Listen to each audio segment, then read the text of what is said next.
Ready start. सर्वोच्च न्यायालय ने दहेज विरोधी कानून के दुरुपयोग की आलोचना करने के साथ ही इसमें सुधार का सुझाव दिया है। न्यायालय पहले भी अनेक अवसरों पर दहेज विरोधी कानून, भारतीय दंड संहिता IPC की धारा 498A या अब नई धारा 86 के दुरुपयोग की बात कह चुका है।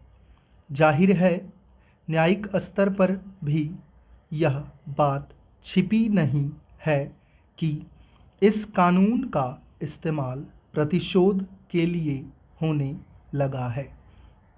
दहेज की शिकायत करके पूरे परिवार को दबाव में लाने की गलत प्रथा गांव-गांव तक पहुंच गई है। न्यायमूर्ति BV नागरत्ना और N कोटेश्वर सिंह की पीठ ने कहा है कि पति और उसके परिवार के सदस्यों के खिलाफ व्यक्तिगत प्रतिशोध के लिए कानून को एक औजार के रूप में इस्तेमाल करने की प्रवृत्ति बढ़ रही है। बेशक इस कानून के दुरुपयोग को रोकने के लिए सही जांच की जरूरत होती है, पर शायद यह काम पुलिस ढंग से नहीं कर रही है। दहेज के हजारों मामलों में पुलिस वास्तव में सच्चाई का नहीं बल्कि आरोपों का पीछा करती है और नए-नए मुकदमे बनते चले जाते हैं। अदालत ने भी अफसोस जताया है कि शिकायतों में अक्सर अतिरंजित और निराधार आरोप शामिल होते हैं। दूर के रिश्तेदारों को भी घसीट लिया जाता है। अदालत ने बिल्कुल सही कहा है कि वास्तविक दोषियों के खिलाफ ही कानून का इस्तेमाल होना चाहिए। जाहिर है, इसके लिए पुलिस को मुकदमा लिखते या बनाते समय ही सावधानी बरतनी होगी। यह भी शोध का विषय है कि दहेज के झूठे मामलों से निपटने में पुलिस की सफलता का अनुपात क्या है।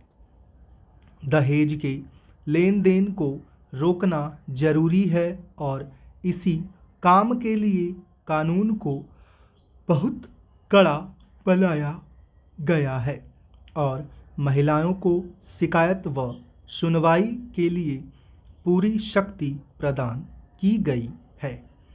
ज़्यादातर मामलों में यह कानून महिलाओं की मुक्ति और न्याय सुनिश्चित करता है, पर बड़ी संख्या में ऐसे मामले भी हैं जहां इसके दुरुपयोग की वजह से पूरे परिवार की जिंदगी खराब हो गई।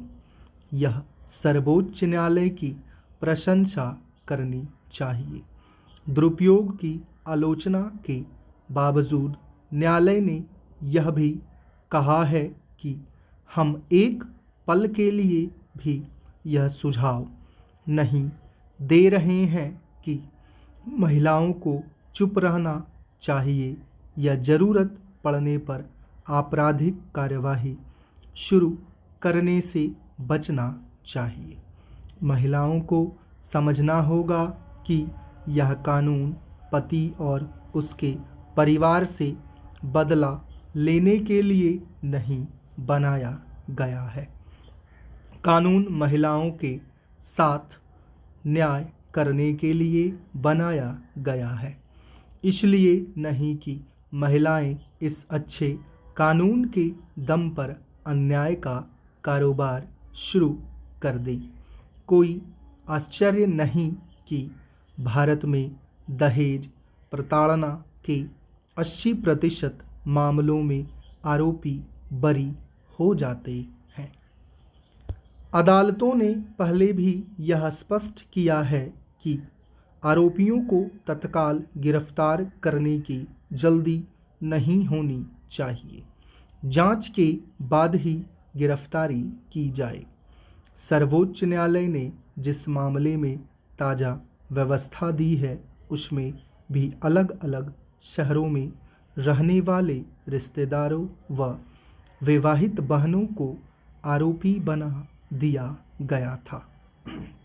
पुलिस कई बार कहती है कि वह तो कानूनन कार्रवाई करने के लिए बाध्य है, जबकि न्यायप्रियता और मानवीयता का प्राथमिक परिचय पुलिस को ही देना चाहिए। सर्वोच्च न्यायालय ने भी यही कहा है कि कानून के दुरुपयोग को शुरुआत में ही रोकना होगा। साथ ही अब समय आ गया है कि दहेज विरोधी कानून में जरूरी संशोधन किए जाएं ताकि इसका दुरुपयोग ना हो सके। स्टॉप।